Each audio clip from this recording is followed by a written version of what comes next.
আসসালামু আলাইকুম। সবাই কেমন আছেন? আশা করি আল্লাহ তাআলার অশেষ রহমতে ভালো আছেন। দেখতে পাচ্ছেন এগুলো হলো আমার বয়লার মুরগির বাচ্চা।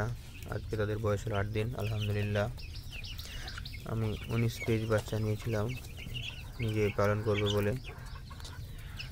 আলহামদুলিল্লাহ, আজকে তাদের বয়স হলো 8 দিন। এখন তাদেরকে খাবার খেতে দিলাম। দেখতে পাচ্ছেন কত সুন্দর হয়েছে, মাশাআল্লাহ, আলহামদুলিল্লাহ। তারা খাবার খাচ্ছে।